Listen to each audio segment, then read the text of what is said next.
Good morning students. ਕੱਲ ਆਪਾਂ ਆਪਣੇ ਪਹਿਲੇ ਚੈਪਟਰ ਜੈਂਡਰ ਬਾਇਸ ਦੀਆਂ ਦੋ ਐਕਸਰਸਾਈਜ਼ ਕੀਤੀਆਂ ਸਨ ਜੋ ਕਿ ਵੋਕੈਬਲਰੀ ਪ੍ਰੈਕਟਿਸਿਸ ਦੀਆਂ ਦੋ ਐਕਸਰਸਾਈਜ਼ਾਂ ਸਨ। ਅੱਜ ਉਸ ਤੋਂ ਅੱਗੇ ਅਸੀਂ ਗ੍ਰਾਮਰ ਐਕਸਰਸਾਈਜ਼ਸ ਕਰਾਂਗੇ। ਇਸ 'ਚ ਸਾਡੇ ਕੋਲੇ ਤਿੰਨ ਐਕਸਰਸਾਈਜ਼ਸ ਹਨ। ਇਹ ਪਹਿਲੀ ਐਕਸਰਸਾਈਜ਼ ਹੈ। ਗ੍ਰਾਮਰ ਐਕਸਰਸਾਈਜ਼ ਦੀ ਪਹਿਲੀ ਐਕਸਰਸਾਈਜ਼ ਪ੍ਰੈਪੋਜੀਸ਼ਨਸ ਦੇ ਬਾਰੇ ਹੈ। ਤਾਂ ਸਾਡੇ ਕੋਲੇ ਦੇयर ਆਰ 5 ਸੈਂਟੈਂਸਿਸ, 5 ਵਾਕ ਹਨ। ਉਹਨਾਂ ਦੇ ਵਿੱਚ ਇੱਕ ਖਾਲੀ ਥਾਂ ਹੈ। ਹਰ ਇੱਕ ਵਾਕ ਦੇ ਵਿੱਚ ਸਾਨੇ ਉਸ ਦੇ ਵਿੱਚ ਉਸ ਖਾਲੀ ਥਾਂ ਦੇ ਵਿੱਚ ਪ੍ਰੈਪੋਜੀਸ਼ਨ ਭਰਨੀ ਹੈ। ਤਾਂ ਸਾਨੂੰ ਪਹਿਲਾਂ ਇਹ ਪਤਾ ਹੋਣਾ ਚਾਹੀਦਾ ਹੈ ਕਿ ਪ੍ਰੈਪੋਜੀਸ਼ਨ ਹੁੰਦੀ ਕੀ ਹੈ। ਪੰਜਾਬੀ 'ਚ ਅਸੀਂ ਪ੍ਰੈਪੋਜੀਸ਼ਨ ਨੂੰ ਕਹਿੰਦੇ ਹਾਂ ਸੰਬੰਧਕ। ਸੰਬੰਧਕ ਉਹ ਸ਼ਬਦ ਜੋ ਵਾਕ ਵਿੱਚ ਬਾਕੀ ਸ਼ਬਦਾਂ ਦੇ ਨਾਲ ਸੰਬੰਧ ਸਥਾਪਿਤ ਕਰਨ, ਉਹਨਾਂ ਨੂੰ ਅਸੀਂ ਸੰਬੰਧਕ ਕਹਿੰਦੇ ਹਾਂ।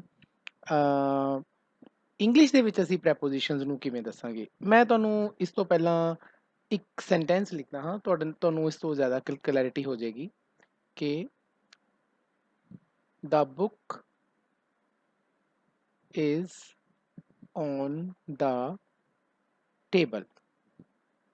ਮੈਂ ਇੱਕ ਸੈਂਟੈਂਸ ਸਾਈਡ ਤੇ ਲਿਖਿਆ ਹੈ। ਤਾਂ ਜੇ ਤੁਸੀਂ ਦੇਖੋ ਇਸ ਪੂਰੇ ਸੈਂਟੈਂਸ ਦੇ ਵਿੱਚ ਦੋ ਨਾਉਨ ਆਏ ਹਨ, ਇੱਕ ਬੁੱਕ ਹੈ, ਇੱਕ ਟੇਬਲ ਹੈ। ਪੰਜਾਬੀ 'ਚ ਅਸੀਂ ਇਸ ਨੂੰ ਇਹਦਾ ਟ੍ਰਾਂਸਲੇਸ਼ਨ ਕਰੀਏ ਤਾਂ ਬਣੇਗਾ ਕਿ ਬੁੱਕ ਟੇਬਲ ਦੇ ਉੱਪਰ ਪਈ ਹੈ। ਪਰ ਬੁੱਕ ਨੂੰ ਟੇਬਲ ਦੇ ਨਾਲ ਰਿਲੇਟ ਕੀਤਾ ਹੈ, ਸੰਬੰਧ ਸਥਾਪਿਤ ਕਰਿਆ ਹੈ ਕਿਸ ਵਰਡ ਨੇ? ਔਨ ਨੇ। ਔਨ ਸ਼ਬਦ ਨੇ ਸਾਨੂੰ ਕਲੀਅਰ ਦੱਸਤਾ ਕਿ ਜਿਹੜੀ ਬੁੱਕ ਹੈ ਟੇਬਲ ਦੇ ਉੱਪਰ ਪਈ ਹੈ। ਤਾਂ ਔਨ ਇੱਥੇ ਕੀ ਕਰ ਰਿਹਾ ਹੈ? ਬੁੱਕ ਅਤੇ ਟੇਬਲ ਇਹ ਦੋਨੇ ਨਾਊਨਸ ਨੇ। ਇਹਨਾਂ ਦੋਨੇ ਨਾਵਾਂ ਦੇ ਵਿਚਕਾਰ ਇੱਕ ਸੰਬੰਧ ਸਥਾਪਿਤ ਕਰ ਰਿਹਾ ਹੈ। ਉਹਨੂੰ ਦੋਨਾਂ ਨੂੰ ਇਹਨੇ ਰਿਲੇਟ ਕਰਤਾ। ਇਸੇ ਕਰਕੇ ਅਸੀਂ ਇਹਨਾਂ ਨੂੰ ਪੰਜਾਬੀ ਸੰਬੰਧਕ ਤੇ ਇੰਗਲਿਸ਼ ਦੇ ਵਿੱਚ ਆਪਾਂ ਇਹਨਾਂ ਨੂੰ ਪ੍ਰੈਪੋਜੀਸ਼ਨਸ ਕਹਿੰਦੇ ਹਾਂ। ਕਈ ਤਰ੍ਹਾਂ ਦੇ ਪ੍ਰੈਪੋਜੀਸ਼ਨਸ ਹੁੰਦੇ ਨੇ, ਉਹਨਾਂ ਦੇ ਵਿੱਚੋਂ ਜਿਹੜੇ ਪ੍ਰੈਪੋਜੀਸ਼ਨਸ ਅਸੀਂ ਇਹਨਾਂ ਖਾਲੀ ਥਾਵਾਂ ਦੇ ਵਿੱਚ ਭਰਾਂਗੇ। ਉਮੀਦ ਹੈ ਬੱਚਿਓ ਕਿ ਤੁਹਾਨੂੰ ਪ੍ਰੈਪੋਜੀਸ਼ਨਸ ਦੇ ਬਾਰੇ ਪਤਾ ਲੱਗ ਗਿਆ ਹੋਵੇਗਾ। ਵੈਸੇ 9ਵੀਂ 10ਵੀਂ ਦੇ ਵਿੱਚ ਤੁਸੀਂ ਕਾਫੀ ਇਹਦੇ ਨਾਲ ਡਿਟੇਲ ਦੇ ਵਿੱਚ ਪੜ੍ਹਿਆ ਹੈ। ਹੁਣ ਆਪਾਂ ਇਸ ਦਾ ਪਹਿਲਾ ਸੈਂਟੈਂਸ ਦੇਖਦੇ ਹਾਂ।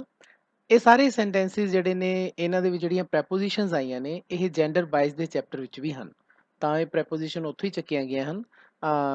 ਮਤਲਬ ਹੋ ਸਕਦਾ ਹੈ ਕੁਝ ਸੈਂਟੈਂਸਿਸ ਉਹੀ ਹੋਣ ਜੋ ਚੈਪਟਰ ਦੇ ਵਿੱਚ ਆਏ ਹੋਣ। ਜਿਵੇਂ ਪਹਿਲਾ ਸੈਂਟੈਂਸ ਚੈਪਟਰ ਦੇ ਵਿੱਚ ਹੀ ਆਇਆ ਹੈ, life was full dash fun and joy. ਤਾਂ ਜੇ ਅਸੀਂ ਦੇਖੀਏ ਤਾਂ ਇਹਦੇ ਵਿੱਚ ਇੱਕ ਲਾਈਫ ਹੋ ਗਿਆ ਸ਼ਬਦ, ਇਹ ਨਾਊਨ ਹੈ। ਉਸ ਤੋਂ ਬਾਅਦ ਫਨ ਐਂਡ ਜੋਏ, ਇਹ ਵੀ ਨਾਊਨ ਹੋ ਗਏ ਹੈ ਨਾ। ਤਾਂ ਇਹਨਾਂ ਦੋਨਾਂ ਦੇ ਨਾਲ ਰਿਲੇਟ ਕੀਤਾ ਹੈ ਸ਼ਬਦ ਜੋ ਅਸੀਂ ਇਸ 'ਚ ਪਾਵਾਂਗੇ ਉਹ ਹੈ ਜੀ of. Life was full of fun and joy. ਜ਼ਿੰਦਗੀ ਮਜ਼ਾਕ ਅਤੇ ਮਤਲਬ ਕਿ ਇੰਜੋਇਮੈਂਟ ਦੇ ਨਾਲ, ਜੋਏ ਦੇ ਨਾਲ ਭਰੀ ਹੋਈ ਸੀ। ਤਾਂ ਸਾਡਾ ਆਫ ਆ ਗਿਆ ਇਹ 'ਚ ਪ੍ਰੈਪੋਜੀਸ਼ਨ। ਦੂਸਰੀ ਹੈ ਜੀ I was looking forward dash going abroad. Abroad ਦਾ ਮਤਲਬ ਹੁੰਦਾ ਹੈ ਜੀ ਵਿਦੇਸ਼। ਤਾਂ ਮੈਂ ਵਿਦੇਸ਼ ਜਾਣ ਵੱਲ ਮੈਂ ਆਸਵੰਦ ਸੀ। ਲੁਕਿੰਗ ਫਾਰਵਰਡ ਦੇ ਨਾਲ ਹਮੇਸ਼ਾ ਪ੍ਰੈਪੋਜੀਸ਼ਨ ਬੇਟਾ ਯਾਦ ਰੱਖਣੀ ਹੈ ਟੂ ਆਉਂਦੀ ਹੈ, ਹੋਰ ਕੋਈ ਪ੍ਰੈਪੋਜੀਸ਼ਨ ਨਹੀਂ ਆਉਂਦੀ। ਲੁਕਿੰਗ ਫਾਰਵਰਡ ਟੂ, ਇਹ ਲੁਕਿੰਗ ਫਾਰਵਰਡ ਟੂ ਦਾ ਮਤਲਬ ਹੁੰਦਾ ਜਦੋਂ ਆਪਾਂ ਸਪੋਜ਼ ਕਰੋ ਕਿਸੇ ਚੰਗੀ ਚੀਜ਼ ਦੇ ਪ੍ਰਤੀ ਆਸਵੰਦ ਹੋਈਏ। ਮੰਨ ਲਓ ਆਪਣਾ ਪੇਪਰ ਹੋਇਆ ਹੋਵੇ ਤੇ ਆਪਾਂ ਨੂੰ ਵਧੀਆ ਰਿਜ਼ਲਟ ਦੀ ਆਸ ਹੋਵੇ ਤਾਂ ਆਪਾਂ ਕਹਾਂਗੇ I am looking forward to my good result. ਤਾਂ ਇਸ ਤਰ੍ਹਾਂ ਕਹਾਂਗੇ ਆਪਾਂ। ਤੀਸਰਾ ਹੈ ਜੀ Shri saw an advertisement dash the notice board. ਹੁਣ ਜੇ ਤੁਸੀਂ ਦੇਖੋ ਤਾਂ ਇਹਦੇ ਵਿੱਚ ਐਡਵਰਟੀਜ਼ਮੈਂਟ ਨੂੰ ਨੋਟਿਸ ਬੋਰਡ ਦੇ ਨਾਲ ਕਿਸੇ ਨੇ ਰਿਲੇਟ ਕਰਨਾ ਹੈ। ਨੋਟਿਸ ਬੋਰਡ ਦੇ ਉੱਪਰ ਐਡਵਰਟੀਜ਼ਮੈਂਟ ਹੁੰਦੀ ਹੈ ਨਾ, ਤਾਂ ਉਸਨੇ ਉਹ ਐਡਵਰਟੀਜ਼ਮੈਂਟ ਨੋਟਿਸ ਬੋਰਡ ਦੇ ਉੱਤੇ ਦੇਖੀ ਤਾਂ ਇੱਥੇ ਕੀ ਆ ਜਾਏਗਾ? ਔਨ। ਜਿਵੇਂ ਆਪਾਂ ਇੱਥੇ the book is on the table ਹੈ, she saw an advertisement on the notice board. On preposition ਹੋ ਗਈ। Sudha fell dash love with the beautiful city. ਤਾਂ ਬੇਟਾ ਫੈਲ ਇਨਟੂ ਇਹ ਜਿਹੜਾ ਵਰਡ ਹੈ ਇਕੱਠੇ ਹੀ ਆਉਂਦਾ ਹੈ। ਫੈਲ ਇਨਟੂ ਦਾ ਮਤਲਬ ਹੁੰਦਾ ਹੈ ਕਿਸੇ ਦੇ ਨਾਲ ਆਕਰਸ਼ਿਤ ਹੋ ਜਾਣਾ, ਕਿਸੇ ਨੂੰ ਬਹੁਤ ਜ਼ਿਆਦਾ ਚਾਹਣਾ। ਤਾਂ ਸੁਦਾ ਜਿਹੜੀ ਹੈ ਉਹ ਜਿਹੜੀ ਬਿਊਟੀਫੁਲ ਸਿਟੀ ਸੀਗੀ ਉਸ ਦੇ ਨਾਲ ਉਹ ਬਹੁਤ ਜ਼ਿਆਦਾ ਲਗਾਵ ਕਰਨ ਲੱਗੀ। ਫੈਲ ਇਨਟੂ, ਇਹ INTO ਪ੍ਰੈਪੋਜੀਸ਼ਨ ਹੋ ਗਈ। ਲਾਸਟ ਹੈ ਜੀ she had done better than most of her male peers. ਉਸਨੇ ਆਪਣੇ ਨਾਲ ਦੇ ਜਿਹੜੇ ਸਾਥੀ ਸੀ, ਮੇਲ ਸਾਥੀ ਸੀ, ਜੋ ਮਰਦ ਸਾਥੀ ਸੀਗੇ ਉਸਦੇ ਨਾਲ ਦੇ, ਉਹਨਾਂ ਨਾਲੋਂ ਜ਼ਿਆਦਾ ਵਧੀਆ ਕੰਮ ਕਰਕੇ ਦਿਖਾਇਆ। Shri had done better than most of OF। ਠੀਕ ਹੈ ਜੀ। ਤਾਂ ਇਸ ਤਰ੍ਹਾਂ ਅਸੀਂ ਇਹ ਪੰਜੀ ਆਪਣੀਆਂ ਪ੍ਰੈਪੋਜੀਸ਼ਨ ਇਹਨਾਂ ਸੈਂਟੈਂਸਿਸ ਦੇ ਵਿੱਚ ਇਨਸਰਟ ਕਰ ਦਿੱਤੀਆਂ ਹਨ। ਤਾਂ ਬੱਚਿਓ ਹੁਣ ਤੁਸੀਂ ਇਹਨਾਂ ਇਹ ਪੂਰੀ ਐਕਸਰਸਾਈਜ਼ ਆਪਣੀ ਜਿਹੜੀ ਹੈ ਫੈ ਕਾਪੀ ਪੱਕੀ ਕਾਪੀ ਦੇ ਉੱਤੇ ਉਤਾਰ ਲੈਣੀ ਹੈ ਬਿਨਾਂ ਕਿਸੇ ਗਲਤੀ ਤੇ ਸੁੰਦਰ ਲਿਖਾਈ ਦੇ ਵਿੱਚ ਤੇ ਮੈਨੂੰ ਉਸ ਦੀਆਂ ਪਿਕਸ ਭੇਜ ਦੇਣੀਆਂ ਹਨ। ਤਾਂ ਹੁਣ ਅਸੀਂ ਆਪਣੀ ਸੈਕਿੰਡ ਐਕਸਰਸਾਈਜ਼ ਵੱਲ ਵਧਦੇ ਹਾਂ। ਸੈਕਿੰਡ ਐਕਸਰਸਾਈਜ਼ ਗ੍ਰਾਮਰ ਦੀ ਹੈ। ਇਸ ਦੇ ਵਿੱਚ ਆਪਾਂ ਨੇ correct farm of the verb ਭਰਨੀ ਹੈ। ਜੇ ਤੁਸੀਂ ਦੇਖੋ ਇਹਦੇ ਵਿੱਚ 5 ਸੈਂਟੈਂਸਿਸ ਹਨ। ਹਰ ਇੱਕ ਸੈਂਟੈਂਸ ਦੇ ਵਿੱਚ ਖਾਲੀ ਥਾਂ ਹੈ ਤੇ ਬ੍ਰੈਕਟ ਦੇ ਵਿੱਚ ਤੁਹਾਨੂੰ ਇੱਕ ਵਰਡ ਲਿਖਿਆ ਹੋਇਆ ਹੈ। ਇਹ ਸਾਰੇ ਵਰਬਸ ਨੇ। ਗੋ, ਪਲੇ, ਇਹ ਵੀ ਵਰਬ ਹੈ, ਪਲੇ ਵਰਬ ਹੈ, bring verb, reach, stay. Verb ਕੀ ਹੁੰਦੀ ਹੈ? ਉਹ ਵਰਡ ਜਿਨ੍ਹਾਂ ਤੋਂ ਸਾਨੂੰ ਕਿਸੇ ਕੰਮ ਹੋਣ ਦਾ ਪਤਾ ਲੱਗਦਾ, ਕੋਈ ਕੰਮ ਹੋ ਰਿਹਾ ਹੈ, ਉਹ ਵਰਬ ਹੁੰਦੀ ਹੈ। ਠੀਕ ਹੈ ਜੀ। ਪਰ ਨਾਲ ਸ਼ਰਤ ਇਹ ਹੈ ਕਿ ਸਾਨੇ ਪਰਟੀਕੂਲਰ ਕੋਈ ਟੈਂਸ ਯੂਜ਼ ਕਰਨਾ ਹੈ। ਜਿਵੇਂ ਪਹਿਲੇ ਦੇ ਵਿੱਚ ਅਸੀਂ ਪ੍ਰੈਜ਼ੈਂਟ ਪਰਫੈਕਟ ਟੈਂਸ ਯੂਜ਼ ਕਰਨਾ ਹੈ, ਦੂਸਰੇ 'ਚ ਪ੍ਰੈਜ਼ੈਂਟ ਕੰਟੀਨਿਊਸ ਟੈਂਸ ਯੂਜ਼ ਕਰਨਾ ਹੈ, ਇਸ ਤਰ੍ਹਾਂ। ਤਾਂ ਵਰਬ ਅਸੀਂ ਇਹ ਯੂਜ਼ ਕਰਨੀ ਹੈ, ਟੈਂਸ ਸਾਨੇ ਇਹ ਯੂਜ਼ ਕਰਨਾ। ਸਾਡੇ ਕੋਲੇ ਦੋ ਕੰਡੀਸ਼ਨਸ ਨੇ, ਤਾਂ ਉਸ ਤਰੀਕੇ ਦੇ ਨਾਲ ਅਸੀਂ ਇਸ ਨੂੰ ਫਿਲ ਕਰਨਾ ਹੈ। ਤਾਂ ਬੱਚਿਓ ਅਸੀਂ 9ਵੀਂ 10ਵੀਂ ਦੇ ਵਿੱਚ ਈਵਨ ਕਿ 6ਵੀਂ ਕਲਾਸ ਤੋਂ ਹੀ ਅਸੀਂ ਟੈਂਸ ਬੜੇ ਹੀ ਚੰਗੀ ਤਰ੍ਹਾਂ ਕੀਤੇ ਹਨ। ਤੁਹਾਨੂੰ ਕੁਝ ਰਿਵਾਈਜ਼ ਵੀ ਹੋ ਜਾਣਗੇ ਜਦੋਂ ਮੈਂ ਕਰੂੰਗਾ ਤੁਹਾਡੇ ਲਈ। ਤਾਂ ਚਲੋ ਅਸੀਂ ਪਹਿਲਾ ਸੈਂਟੈਂਸ ਦੇਖਦੇ ਹਾਂ। The workers dash go on strike। ਹੁਣ ਇਹਨੂੰ ਆਪਾਂ ਨੇ ਕਿਹਦੇ 'ਚ ਲਿਖਣਾ ਹੈ ਜੀ? Present perfect tense. Present perfect tense ਦਾ ਜੇ ਅਸੀਂ ਰੂਲ ਦੇਖੀਏ ਤਾਂ ਹੁੰਦਾ ਹੈ ਸਬਜੈਕਟ ਦੇ ਨਾਲ ਅਸੀਂ ਹੈਜ਼ ਔਰ ਹੈਵ ਲਗਾਉਂਦੇ ਹਾਂ ਤੇ ਉਸ ਤੋਂ ਬਾਅਦ ਅਸੀਂ ਵਰਬ ਦੀ ਤੀਸਰੀ ਫਾਰਮ ਲਗਾ ਕੇ ਫਿਰ ਉਸ ਤੋਂ ਬਾਅਦ ਅਸੀਂ ਆਬਜੈਕਟ ਲਗਾਉਂਦੇ ਹਾਂ। ਤਾਂ ਇਹਦਾ ਮਤਲਬ ਸਾਨੂੰ ਹੈਜ਼ ਹੈਵ ਲਗਾਉਣਾ ਪਏਗਾ, ਵਰਬ ਦੀ ਤੀਸਰੀ ਫਾਰਮ ਲਗਾਉਣੀ ਪਏਗੀ। ਤਾਂ ਦਾ ਵਰਕਰਸ ਕੀ ਨੇ? ਪਲੂਰਲ ਸ਼ਬਦ ਨੇ, ਬਹੁਵਚਨ ਨੇ, ਤਾਂ ਅਸੀਂ ਹੈਵ ਲਗਾਵਾਂਗੇ। ਠੀਕ ਹੈ ਜੀ, ਹੈਵ। ਅਤੇ ਉਸ ਤੋਂ ਬਾਅਦ ਤੀਸਰੀ ਵਰਬ ਲਗਾਣੀ ਹੈ ਸਾਨੇ, ਤਾਂ ਗੋ, ਵੈਂਟ, ਗੋਨ। ਤਾਂ ਤੀਸਰੀ ਵਰਬ ਕੀ ਹੈ ਜੀ? ਗੋਨ। ਤਾਂ ਅਸੀਂ ਇਹਦੇ ਖਾਲੀ ਥਾਂ ਦੇ ਵਿੱਚ ਕੀ ਭਰਾਂਗੇ? The workers have gone on strike. The workers have gone on strike, ਅਸੀਂ ਇਹ ਭਰਾਂਗੇ। ਇਸੇ ਤਰ੍ਹਾਂ ਦੂਸਰਾ ਹੈ ਜੀ, children play in the park.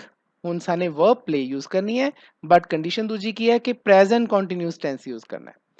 ਹੁਣ ਪ੍ਰੈਜ਼ੈਂਟ ਕੰਟੀਨਿਊਸ ਟੈਂਸ ਦਾ ਰੂਲ ਹੁੰਦਾ ਹੈ ਕਿ ਸਬਜੈਕਟ ਦੇ ਨਾਲ ਅਸੀਂ ਇਜ਼, ਐਮ, ਆਰ ਤੇ ਉਸ ਤੋਂ ਬਾਅਦ ਵਰਬ ਦੇ ਨਾਲ ਫਸਟ ਫਾਰਮ ਦੇ ਨਾਲ ਆਈ ਐਨ ਜੀ।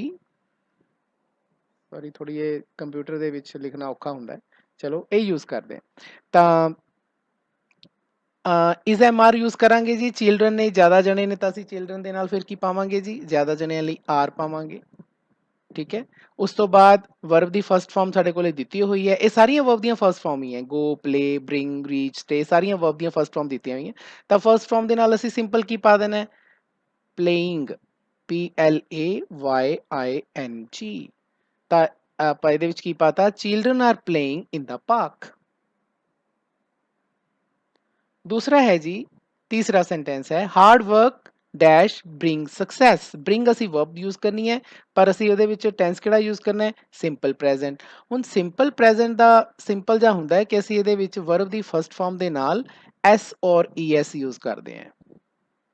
ਇਹ ਸਿੰਪਲ ਰੂਲ ਹੈ ਜੀ। ਵਰਬ ਦੀ ਫਸਟ ਫਾਰਮ ਵੀ ਸਾਨੂੰ ਦਿੱਤੀ ਹੋਈ ਹੈ, ਬਟ ਅਸੀਂ ਇਹ ਦੇਖਣਾ ਹੈ ਕਿ ਉਹਦੇ ਨਾਲ ਐਸ ਲਾਣਾ ਹੈ ਕਿ ਈਐਸ ਲਾਣਾ ਹੈ। ਤਾਂ ਹਾਰਡ ਵਰਕ ਸਿੰਗਲ ਚੀਜ਼ ਹੈ ਜੀ।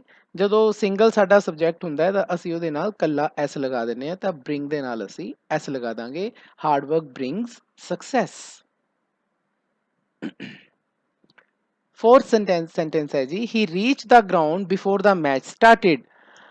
ਤਾਂ ਜੇ ਦੇਖਿਆ ਜਾਵੇ ਨਾ ਇਹਦੇ ਵਿੱਚ ਇਹ ਜਿਹੜਾ ਸੈਂਟੈਂਸ ਹੈ ਇਹਦੇ ਵਿੱਚ ਦੋ ਟੈਂਸ ਯੂਜ਼ ਹੋਏ ਨੇ। ਇੱਕ ਆਹ ਵਾਲਾ ਦਾ ਮੈਚ ਸਟਾਰਟਿਡ, ਇਹ ਪਾਸਟ ਇੰਡੈਫੀਨਿਟ ਹੈ, ਲੇਕਿਨ ਸਾਨੇ ਆਹ ਵਾਲੇ ਦੇ ਵਿੱਚ ਟੈਂਸ ਇਨਸਰਟ ਕਰਨਾ ਹੈ। ਉਹ ਕਿਹੜਾ ਕਰਨਾ ਹੈ? Past perfect tense. Past perfect tense. ਤਾਂ ਪਾਸਟ ਪਰਫੈਕਟ ਟੈਂਸ ਦੇ ਵਿੱਚ ਕੀ ਹੁੰਦਾ ਹੈ ਕਿ ਆਪਾਂ ਸਬਜੈਕਟ ਦੇ ਨਾਲ ਹੈਡ ਦੇ ਨਾਲ ਵਰਬ ਦੀ ਤੀਸਰੀ ਫਾਰਮ ਲਗਾਉਂਦੇ ਹਾਂ। ਤਾਂ ਹੁਣ ਅਸੀਂ ਨੈਚੁਰਲੀ ਇੱਥੇ ਹੈਡ ਤਾਂ ਲਾਵਾਂਗੇ ਹੀ, ਪਰ ਵਰਬ ਦੀ ਤੀਸਰੀ ਫਾਰਮ ਰੀਚ ਫਸਟ ਫਾਰਮ ਹੈ, ਤੀਸਰੀ ਫਾਰਮ ਕੀ ਹੋਏਗੀ? Reached, REACHED, reached। He had reached the ground before the match started। ਉਸ ਤੋਂ ਬਾਅਦ ਹੈ ਜੀ, ਲਾਸਟ ਹੈ ਜੀ, she dash stay here till Sunday। Future continuous tense use ਕਰਨਾ ਹੈ ਜੀ। ਫਿਊਚਰ ਕੰਟੀਨਿਊਸ ਟੈਂਸ ਦਾ ਰੂਲ ਹੁੰਦਾ ਹੈ ਸਬਜੈਕਟ ਦੇ ਨਾਲ ਅਸੀਂ will, ਓਕੇ, ਉਸ ਤੋਂ ਬਾਅਦ ਅਸੀਂ be ਲਗਾਉਂਦੇ ਹਾਂ, ਫਿਰ ਵਰਬ ਦੀ ਫਸਟ ਫਾਰਮ ਦੇ ਨਾਲ ING ਲਗਾਉਂਦੇ ਹਾਂ। ठीक है जी। ਤਾਂ she ਦੇ ਨਾਲ ਨੈਚੁਰਲੀ ਇੱਥੇ will ਤਾਂ ਆਣਾ ਹੀ ਆਣਾ ਹੈ, ਠੀਕ ਹੈ। ਉਸ ਤੋਂ ਬਾਅਦ be ਆਣਾ ਹੀ ਆਣਾ ਹੈ। ਉਸ ਤੋਂ ਬਾਅਦ ਫਿਰ ਅਸੀਂ ਪਹਿਲੀ verb stay ਲੈ ਕੇ ਉਹਦੇ ਪਿੱਛੇ ing ਲਗਾ ਦਾਂਗੇ, ਤਾਂ ਇਹਦਾ ਕੀ ਆ ਜਾਏਗਾ, she will be staying here till Sunday, Sunday ਤੱਕ ਇੱਥੇ ਰੁਕੇਗੀ। ਫਿਊਚਰ ਕੰਟੀਨਿਊਸ ਟੈਂਸ ਯੂਜ਼ ਹੋ ਗਿਆ। ਉਮੀਦ ਹੈ ਕਿ ਤੁਹਾਨੂੰ ਇਹ ਸਮਝ ਆ ਗਏ ਹੋਣੇ। ਜੇ ਫਿਰ ਵੀ ਤੁਹਾਨੂੰ ਕੋਈ ਦਿੱਕਤ ਆਉਂਦੀ ਹੈ ਤਾਂ ਮੈਨੂੰ ਤੁਸੀਂ ਕੰਟੈਕਟ ਕਰ ਲੈਣਾ ਹੈ, WhatsApp ਤੇ ਪੁੱਛ ਲੈਣਾ ਹੈ, ਮੈਂ ਤੁਹਾਨੂੰ ਸਮਝਾ ਦਾਂਗਾ। ਇਸ ਐਕਸਰਸਾਈਜ਼ ਨੂੰ ਵੀ ਆਪਣੀਆਂ ਪੱਕੀਆਂ ਕਾਪੀਆਂ ਤੇ ਪੂਰੀ ਤਰ੍ਹਾਂ ਕਰ ਲੈਣਾ ਹੈ ਤੇ ਮੈਨੂੰ ਉਹਦੀਆਂ ਪਿਕਸ ਜ਼ਰੂਰ ਭੇਜ ਦੇਣੀ। ਹਾਂਜੀ ਬੱਚਿਓ, ਹੁਣ ਅਸੀਂ ਆਪਣੀ ਜੈਂਡਰ ਬਾਇਸ ਦੀ ਤੀਸਰੀ ਤੇ ਲਾਸਟ ਐਕਸਰਸਾਈਜ਼ ਜੋ ਗ੍ਰਾਮਰ ਦੀ ਐਕਸਰਸਾਈਜ਼ ਹੈ ਉਹ ਕਰਨ ਜਾ ਰਹੇ ਹਾਂ। ਦੇਖੋ ਧਿਆਨ ਨਾਲ, ਇਹ ਸਾਡੀ ਤੀਸਰੀ ਐਕਸਰਸਾਈਜ਼ ਹੈ। ਇਹਦੇ ਵਿੱਚ use each of the following words as a noun and a verb. ਤਾਂ ਸਾਡੇ ਕੋਲੇ 5 ਵਰਡਸ ਨੇ ਇਹ ਵਾਲੇ, ਠੀਕ ਹੈ। ਤਾਂ ਪਹਿਲਾ ਹੈ ਬੁੱਕ, ਫਿਰ ਹੈ ਚੈਲੰਜ, ਇੰਟਰਵਿਊ, ਆਇਰਨ ਤੇ ਲਾਸਟ ਵਿੱਚ ਚੇਂਜ। ਸਾਨੇ ਇਹਨਾਂ 5 ਵਰਡਸ ਨੂੰ ਯੂਜ਼ ਕਰਕੇ ਇਹਦੇ ਸੈਂਟੈਂਸਿਸ ਬਣਾਉਣੇ ਆ, ਇਹਦੇ ਵਾਕ ਬਣਾਉਣੇ ਆ। ਪਰ ਵਾਕ ਇਸ ਤਰ੍ਹਾਂ ਬਣਾਉਣੇ ਆ ਕਿ ਇੱਕ ਵਾਰੀ ਇੱਕ ਸ਼ਬਦ ਐਜ਼ ਅ ਨਾਊਨ ਯੂਜ਼ ਹੋਵੇ, ਆ ਦੇਖੋ ਐਜ਼ ਅ ਨਾਊਨ ਯੂਜ਼ ਹੋਵੇ, ਤੇ ਦੂਜੀ ਵਾਰੀ ਉਹ ਐਜ਼ ਅ ਵਰਬ ਯੂਜ਼ ਹੋਵੇ। ਮੈਂ ਤੁਹਾਨੂੰ ਇਹਦਾ ਇੱਕ ਐਗਜ਼ਾਮਪਲ ਲੈ ਕੇ ਦਿਖਾਣਾ ਹਾਂ। ਸਭ ਤੋਂ ਪਹਿਲਾਂ ਅਸੀਂ ਬੁੱਕ ਲੈਂਦੇ ਹਾਂ। ਬੁੱਕ, ਸਾਨੂੰ ਸਾਰਿਆਂ ਨੂੰ ਪਤਾ ਹੈ ਕਿ ਬੁੱਕ ਦਾ ਮਤਲਬ ਐਜ਼ ਅ ਨਾਊਨ ਕਿਤਾਬ ਹੁੰਦਾ ਹੈ। ਤਾਂ ਐਜ਼ ਅ ਨਾਊਨ ਇਹਦਾ ਇੱਕ ਆਪਾਂ ਸਿੰਪਲ ਜਿਹਾ ਸੈਂਟੈਂਸ ਬਣਾਉਂਦੇ ਹਾਂ, ਦਿਸ ਇਜ਼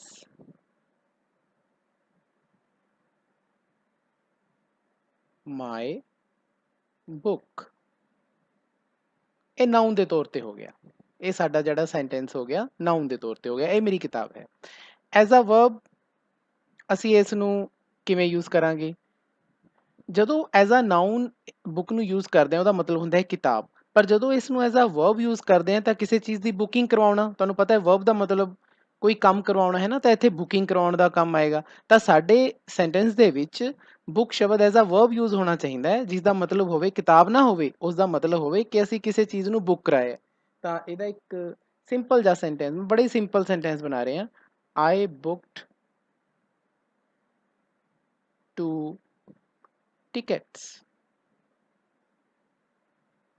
ਓਕੇ।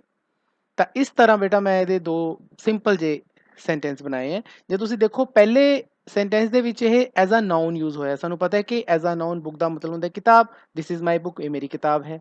ਦੂਸਰੇ ਸੈਂਟੈਂਸ ਦੇ ਵਿੱਚ ਅਸੀਂ ਇਸ ਨੂੰ ਐਜ਼ ਅ ਵਰਬ ਯੂਜ਼ ਕਰਿਆ, ਵਰਬ 'ਚ ਇਹਦਾ ਮਤਲਬ ਕੀ ਹੁੰਦਾ ਹੈ, ਬੁੱਕ ਕਰਾਉਣਾ। ਤਾਂ ਮੈਂ ਬੁੱਕ ਕਰਵਾਇਆ, ਕੀ ਕਰਵਾਈਆਂ, 2 ਟਿਕਟਾਂ। ਤਾਂ ਇੱਥੇ ਇਹ ਵਰਬ ਦੇ ਤੌਰ ਤੇ ਯੂਜ਼ ਹੋਇਆ ਦੇਖੋ, ਤੇ ਇੱਥੇ ਇਹ ਨਾਊਨ ਦੇ ਤੌਰ ਤੇ ਯੂਜ਼ ਹੋਇਆ। ਤਾਂ ਉਮੀਦ ਹੈ ਕਿ ਤੁਹਾਨੂੰ ਇਹ ਪਤਾ ਲੱਗ ਗਏ ਹੋਣੇ ਕਿ ਇਹ ਆਪਾਂ ਕਿਸ ਤਰ੍ਹਾਂ ਕਰਨੇ ਹਨ। ਤੇ ਹੈ ਈਜ਼ੀ ਨੇ, ਥੋੜੇ ਜੇ ਆਪਾਂ ਸਿੰਪਲ ਪ੍ਰੈਕਟਿਸ ਦੇ ਨਾਲ ਆਪਾਂ ਇਹ ਸਿੰਪਲ ਜੇ ਸੈਂਟੈਂਸਿਸ ਬਣਾ ਸਕਦੇ ਹਾਂ। ਹੁਣ ਮੈਂ ਇਸ ਨੂੰ ਰਬ ਕਰਨ ਲੱਗਿਆ, ਫਿਰ ਆਪਾਂ ਦੂਸਰਾ ਇਸ ਦਾ ਦੇਖਾਂਗੇ। ਤਾਂ ਬੱਚਿਓ ਇਹ ਕਰਨੇ ਔਖੇ ਨਹੀਂ ਹੈਗੇ, ਅੱਜ ਪੇਪਰਾਂ ਦੇ ਵਿੱਚ ਤੁਹਾਨੂੰ ਜ਼ਰੂਰ ਆਉਂਦੇ ਹੈ ਤੇ ਤੁਸੀਂ ਇਸ ਨੂੰ ਪੂਰੀ ਤਰ੍ਹਾਂ ਸਮਝ ਕੇ ਕਰਨਾ ਹੈ। ਤੇ ਪੇਪਰ ਦੇ ਵਿੱਚ 2 ਨੰਬਰ ਦੀ ਜਾਂ ਕਈ ਵਾਰੀ 1 ਨੰਬਰ ਦੇ ਆ ਜਾਂਦੇ ਆ, ਤੇ ਕਈ ਵਾਰੀ ਇਹਨਾਂ ਦੇ ਵਿੱਚੋਂ ਹੀ ਐਕਸਰਸਾਈਜ਼ ਦੇ ਵਿੱਚੋਂ ਹੀ ਆ ਜਾਂਦੇ। ਹੁਣ ਅਸੀਂ ਦੂਸਰਾ ਸੈਂਟੈਂਸ ਆਪਣਾ ਦੂਸਰਾ ਵਰਡ ਚੱਕਦੇ ਹਾਂ, ਜਿਹੜਾ ਹੈ ਚੈਲੰਜ। ਐਜ਼ ਅ ਨਾਊਨ ਦੇਖੋ ਸਿੰਪਲ ਜਿਹਾ ਸੈਂਟੈਂਸ, ਚੈਲੰਜ ਦਾ ਮਤਲਬ ਹੁੰਦਾ ਹੈ ਕਿ ਕੋਈ ਚੁਣੌਤੀ। It was a great challenge, ਇਹ ਇੱਕ ਬਹੁਤ ਹੀ ਵੱਡੀ ਚੁਣੌਤੀ ਸੀ। It was a great challenge. ਦੇਖੋ ਇਸ ਦੇ ਵਿੱਚ ਚੈਲੰਜ ਐਜ਼ ਅ ਕੀ ਆਇਆ, ਨਾਊਨ ਆਇਆ। ਚੈਲੰਜ ਦਾ ਮਤਲਬ ਚੁਣੌਤੀ, ਕਿ ਇਹ ਇੱਕ ਬਹੁਤ ਹੀ ਵੱਡੀ ਚੁਣੌਤੀ ਸੀ। ਲੇਕਿਨ ਜਦੋਂ ਅਸੀਂ ਇਸ ਨੂੰ ਐਜ਼ ਅ ਵਰਬ ਯੂਜ਼ ਕਰਾਂਗੇ ਬੇਟਾ, ਤਾਂ ਇਹ ਵਰਬ ਦੇ ਤੌਰ ਤੇ ਇਹਦਾ ਮਤਲਬ ਹੁੰਦਾ ਹੈ ਕਿਸੇ ਨੂੰ ਚੁਣੌਤੀ ਦੇਣਾ। ਇੱਥੇ ਚੁਣੌਤੀ ਆਇਆ ਇਕੱਲਾ, ਇਹੀ ਇੱਕ ਚੁਣੌਤੀ ਸੀ, ਵੱਡੀ ਚੁਣੌਤੀ ਸੀ। ਲੇਕਿਨ ਵਰਬ ਦੇ ਤੌਰ ਤੇ ਆਪਾਂ ਇਹਨੂੰ ਯੂਜ਼ ਕਰਾਂਗੇ ਚੁਣੌਤੀ ਦੇਣਾ। ਤਾਂ ਮਤਲਬ ਇਹਦਾ ਆਉਣਾ ਚਾਹੀਦਾ ਹੈ, ਦੇਖੋ ਆਪਾਂ ਇੱਕ ਸੈਂਟੈਂਸ ਬਣਾਉਂਦੇ ਹਾਂ, ਤੁਹਾਨੂੰ ਕਲੀਅਰ ਹੋ ਜਾਏਗਾ। I challenged him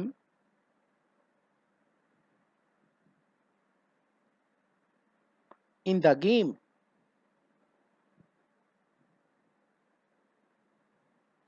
ਹੁਣ ਤੁਸੀਂ ਧਿਆਨ ਨਾਲ ਦੇਖੋ ਬੇਟਾ, ਇਹਦੇ ਵਿੱਚ ਚੈਲੰਜ ਸ਼ਬਦ ਇੱਥੇ ਵਰਬ ਦੇ ਤੌਰ ਤੇ ਯੂਜ਼ ਕੀਤਾ ਗਿਆ, ਵਰਬ ਦੇ ਤੌਰ ਤੇ ਯੂਜ਼ ਕੀਤਾ ਗਿਆ। ਮੈਂ ਉਸ ਨੂੰ ਚੁਣੌਤੀ ਦਿੱਤੀ, ਕੰਮ ਹੋਇਆ ਕੋਈ। ਚੁਣੌਤੀ ਦੇਣ ਦਾ ਕੰਮ ਹੋਇਆ। ਆਈ ਚੈਲੰਜਡ ਹਿਮ ਇਨ ਦਾ ਗੇਮ, ਗੇਮ ਦੇ ਵਿੱਚ ਮੈਂ ਉਸ ਨੂੰ ਚੁਣੌਤੀ ਦਿੱਤੀ। ਹੁਣ ਇੱਥੇ ਐਜ਼ ਅ ਵਰਬ ਯੂਜ਼ ਹੋ ਗਿਆ, ਲੇਕਿਨ ਪਹਿਲੇ ਉੱਪਰਲੇ ਸੈਂਟੈਂਸ ਦੇ ਵਿੱਚ ਅਸੀਂ ਚੈਲੰਜ ਨੂੰ ਐਜ਼ ਅ ਨਾਊਨ ਯੂਜ਼ ਕਰਿਆ। ਇੱਥੇ ਚੁਣੌਤੀ ਦੇਣ ਵਾਲੀ ਕੋਈ ਗੱਲ ਨਹੀਂ ਆਈ, ਸਿਰਫ ਇੱਕ ਚੁਣੌਤੀ ਦੇ ਬਾਰੇ ਦੱਸਿਆ ਗਿਆ। It was a great challenge, ਇਹ ਨਾਊਨ ਹੈ ਇੱਥੇ। ਤਾਂ ਉਮੀਦ ਹੈ ਬੱਚਿਓ ਇਹ ਵੀ ਤੁਹਾਨੂੰ ਸਮਝ ਆ ਗਿਆ ਹੋਣਾ।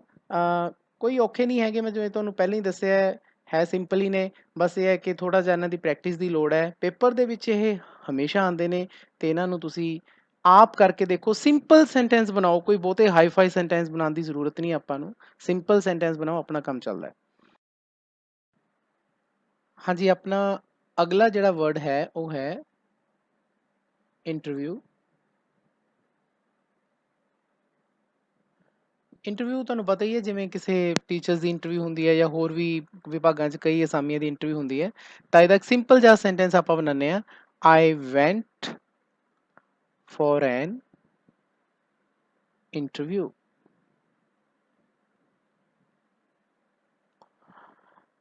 ਮੈਂ ਇੰਟਰਵਿਊ ਲਈ ਗਿਆ, simple. I ਵੈਂਟ for N interview. ਹੁਣ ਜੇ ਤੁਸੀਂ ਇਸ ਵਾਕ ਦੇ ਵਿੱਚ ਦੇਖੋ ਬੇਟਾ, ਇਹਦੇ ਜਿਹੜੀ ਵਰਬ ਯੂਜ਼ ਹੋਈ ਹੈ ਉਹ ਵੈਂਟ ਯੂਜ਼ ਹੋਈ ਹੈ, ਠੀਕ ਹੈ ਨਾ। ਮੈਂ ਗਿਆ, ਜਾਣ ਦਾ ਕੰਮ ਹੋਇਆ, ਪਰ ਕਿਹਦੇ ਲਈ ਗਏ ਆਪਾਂ? ਇੰਟਰਵਿਊ ਲਈ। ਤਾਂ ਇੰਟਰਵਿਊ ਇੱਥੇ ਐਜ਼ ਅ ਨਾਊਨ ਯੂਜ਼ ਹੋਇਆ ਹੋਇਆ।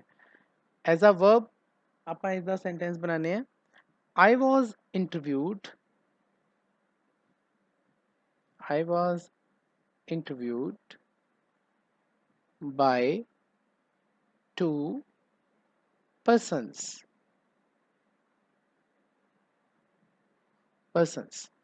ਜੇ ਹੁਣ ਤੁਸੀਂ ਇਸ ਵਾਕ 'ਚ ਦੇਖੋ ਤਾਂ ਅਸੀਂ ਇਸ ਦੇ ਵਿੱਚ ਇੰਟਰਵਿਊ ਨੂੰ ਐਜ਼ ਅ ਵਰਬ ਯੂਜ਼ ਕਰਿਆ। ਇੰਟਰਵਿਊਡ ਤੀਸਰੀ ਵਰਬ ਲਾਈ ਹੋਈ ਹੈ, ਦੇਖੋ ਆਪਾਂ ਨੇ। ਮੇਰੀ ਇੰਟਰਵਿਊ ਲਈ ਦੋ ਪਰਸਨਸ ਨੇ, ਦੋ ਜਣੇ ਸੀਗੇ ਜਿਨ੍ਹਾਂ ਨੇ ਮੇਰੀ ਇੰਟਰਵਿਊ ਲਈ ਅਸਾਮੀ ਦੇ ਲਈ, ਠੀਕ ਹੈ। ਤਾਂ ਦੋਨੇ ਸੈਂਟੈਂਸਿਸ ਦੇ ਵਿੱਚ ਕਲੀਅਰ ਹੈ ਕਿ ਉੱਪਰਲੇ ਸੈਂਟੈਂਸ ਦੇ ਵਿੱਚ ਅਸੀਂ as interview as a noun use ਕੀਤਾ ਹੈ, ਤੇ ਨਿਚਲੇ ਵਾਲੇ ਸੈਂਟੈਂਸ ਦੇ ਵਿੱਚ ਅਸੀਂ interview as a verb use ਕੀਤਾ ਹੈ। ਤਾਂ ਬੇਟਾ ਜਿਵੇਂ ਮੈਂ ਤੁਹਾਨੂੰ ਦੱਸਿਆ ਹੈ ਕਿ ਇਹ ਜਿਹੜੇ ਸਾਡੇ ਵਰਡਸ ਨੇ, ਇਹਨਾਂ ਦੀ ਪ੍ਰੈਕਟਿਸ ਦੇ ਨਾਲ ਸਾਡੇ ਇੱਕ ਹੋਰ ਫਾਇਦਾ ਹੁੰਦਾ ਹੈ ਕਿ ਸਾਨੂੰ ਨਾ ਸੈਂਟੈਂਸ ਬਣਾਉਣੇ, ਸਿੰਪਲ ਸੈਂਟੈਂਸ ਬਣਾਉਣੇ ਮਤਲਬ ਆ ਜਾਂਦੇ ਹੈ। ਅਤੇ ਕੱਲ੍ਹ ਨੂੰ ਸਪੋਜ਼ ਕਰੋ ਤੁਸੀਂ ਕੋਈ ਲੈਟਰ ਤਿਆਰ ਕਰਨੀ ਹੈ ਜਾਂ ਕੋਈ ਐਸੇ ਤਿਆਰ ਕਰਨਾ ਹੈ, ਤਾਂ ਉਹਦੇ ਵਿੱਚ ਨਾ ਉਹ ਬੱਚਿਆਂ ਨੂੰ ਕੋਈ ਦਿੱਕਤ ਨਹੀਂ ਹੁੰਦੀ ਜਿਹੜੇ ਇਸ ਤਰ੍ਹਾਂ ਮਤਲਬ ਕਿ ਇਹ ਵਾਲੇ ਜਿਹੜੀ ਇਹਨਾਂ ਦੀ ਪ੍ਰੈਕਟਿਸ ਕਰਦੇ ਆ। ਨੈਕਸਟ ਸਾਡਾ ਜਿਹੜਾ ਵਰਡ ਹੈ ਜੀ ਉਹ ਹੈ ਆਇਰਨ।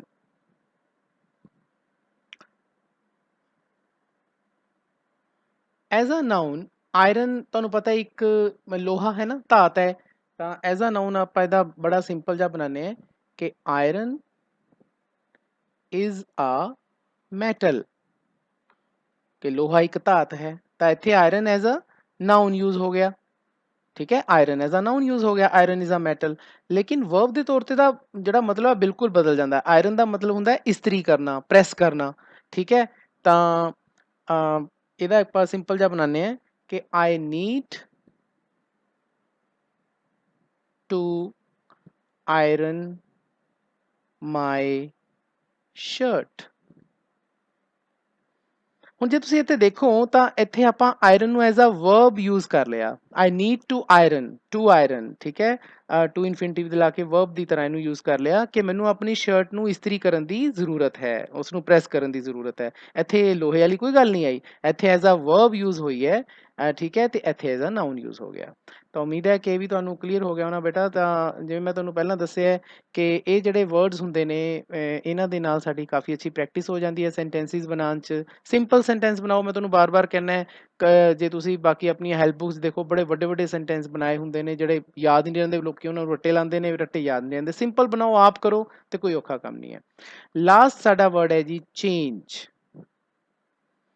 ਐਜ਼ ਅ ਨਾਊਨ ਅਸੀਂ ਚੇਂਜ ਕਹਿ ਦਿੰਦੇ ਹਾਂ, ਜਿਵੇਂ ਮੇਰੇ ਕੋਲ ਅੱਜ ਪੈਸੇ, ਜਿਵੇਂ ਸਪੋਜ਼ ਕਰੋ ਸਾਡੇ ਕੋਲ 10 ਰੁਪਏ ਹੋਣ ਤੇ ਚੀਜ਼ 8 ਰੁਪਏ ਦੀ ਆਵੇ, 2 ਰੁਪਏ ਸਾਨੂੰ ਵਾਪਸ ਮਿਲਦੇ ਆ ਛੁੱਟੇ ਪੈਸੇ, ਉਹਨੂੰ ਆਪਾਂ ਚੇਂਜ ਕਹਿ ਦਿੰਦੇ ਹਾਂ। ਈਵਨ ਕਿ ਕੋਇਨਸ ਨੂੰ ਵੀ ਕਹਿ ਦਿੰਦੇ ਹਾਂ। ਤਾਂ ਆਪਾਂ ਸਿੰਪਲ ਜਿਹਾ ਇਹਦਾ ਸੈਂਟੈਂਸ ਬਣਾਉਂਦੇ ਹਾਂ ਕਿ I need some change. Simple, I need some change. ਆਪਾਂ ਪਹਿਲਾਂ ਸਟਾਰਟ ਸਿੰਪਲ ਤੋਂ ਕਰਾਂਗੇ, ਠੀਕ ਹੈ ਨਾ। ਆਈ ਨੀਡ ਸਮ ਚੇਂਜ, ਮੈਨੂੰ ਕੁਛ ਮਤਲਬ ਕੋਇਨਸ ਦੀ ਜਾਂ ਛੁੱਟੇ ਪੈਸਿਆਂ ਦੀ ਜ਼ਰੂਰਤ ਹੈ। ਜੇ ਤੁਸੀਂ ਇੱਥੇ ਦੇਖੋ, ਇੱਥੇ ਨਾਊਨ ਐਜ਼ ਅ ਯੂਜ਼ ਹੋ ਗਿਆ। ਮਤਲਬ ਜ਼ਰੂਰਤ ਹੈ ਇਹ ਵਰਬ ਹੋ ਗਈ ਆਈ ਨੀਡ, ਲੇਕਿਨ ਸਮ ਚੇਂਜ ਕੀ ਹੋ ਗਿਆ? ਐਜ਼ ਅ ਨਾਊਨ ਹੋ ਗਿਆ। ਵਰਬ ਦੇ ਤੌਰ ਤੇ ਚੇਂਜ ਦਾ ਮਤਲਬ ਹੁੰਦਾ ਹੈ ਬਦਲਣਾ, ਠੀਕ ਹੈ। ਤਾਂ ਇਹਦਾ ਬੜਾ ਸਿੰਪਲ ਜਿਹਾ ਆਪਾਂ ਬਣਾਉਂਦੇ ਹਾਂ ਕਿ I changed my dress। Okay, ਤਾਂ ਮੈਂ ਆਪਣੀ ਡਰੈਸ ਚੇਂਜ ਕੀਤੀ, ਮੈਂ ਆਪਣੀ ਡਰੈਸ ਨੂੰ ਬਦਲ ਲਿਆ, ਤਾਂ ਇੱਥੇ ਚੇਂਜਡ ਸੈਕਿੰਡ ਵਰਬ ਆਪਾਂ ਯੂਜ਼ ਕਰ ਲਈ, ਐਜ਼ ਅ ਵਰਬ ਯੂਜ਼ ਹੋ ਗਿਆ। ਇੱਥੇ ਸਾਡਾ change as a noun use ਹੋ ਗਿਆ। ਇਸੇ ਤਰ੍ਹਾਂ ਬੇਟਾ ਆਪਾਂ ਪੰਜੇ ਦੇ ਪੰਜੇ ਜਿਹੜੇ ਸਾਡੇ ਵਰਡ ਸੀਗੇ ਜੋ ਸਾਨੂੰ ਕਿ ਐਕਸਰਸਾਈਜ਼ ਦੇ ਵਿੱਚ ਦਿੱਤੇ ਸੀਗੇ, ਅਸੀਂ ਉਹਨਾਂ ਦੇ ਸੈਂਟੈਂਸ ਬਣਾ ਲਏ। ਦੋ ਸੈਂਟੈਂਸ ਬਣਾ ਲਏ, ਇੱਕ ਵਾਰੀ ਨਾਊਨ ਐਜ਼ ਅ ਵਰਬ। ਇਹ ਬੇਟਾ ਪੇਪਰ 'ਚ ਪੱਕੇ ਆਉਂਦੇ ਨੇ, ਇਹਨਾਂ ਦੀ ਜ਼ਰੂਰ ਤੁਸੀਂ ਪ੍ਰੈਕਟਿਸ ਕਰਨੀ ਹੈ ਅਤੇ ਇਹਨਾਂ ਨੂੰ ਆਪਣੀ ਪੱਕੀ ਕਾਪੀ 'ਤੇ ਬਹੁਤ ਹੀ ਵਧੀਆ ਤਰੀਕੇ ਨਾਲ ਬਿਨਾਂ ਕਿਸੇ ਗਲਤੀ ਤੋਂ ਉਤਾਰ ਲੈਣਾ ਹੈ। ਕਿਸੇ ਵੀ ਤਰ੍ਹਾਂ ਦੀ ਕੋਈ ਦਿੱਕਤ ਆਉਂਦੀ ਹੈ ਤਾਂ ਤੁਸੀਂ ਮੈਨੂੰ ਵਟਸਐਪ ਕਰ ਸਕਦੇ ਹੋ, ਅਤੇ ਉਸ ਨੂੰ ਆਪਣੀਆਂ ਫੇਅਰ ਕਾਪੀਜ਼ ਅਤੇ ਨੋਟਬੁੱਕਸ 'ਤੇ ਪੱਕੀਆਂ ਕਾਪੀਆਂ 'ਤੇ ਕਰਕੇ ਮੈਨੂੰ ਉਸ ਦੀਆਂ ਪਿਕਸ ਜ਼ਰੂਰ ਭੇਜਣੀਆਂ ਹੈ। ਇਸ ਦੇ ਨਾਲ ਆਪਣੀਆਂ ਜੈਂਡਰ ਵਾਈਜ਼ ਦੀਆਂ ਸਾਰੀਆਂ ਐਕਸਰਸਾਈਜ਼ ਅੱਜ ਕੰਪਲੀਟ ਹੁੰਦੀਆਂ।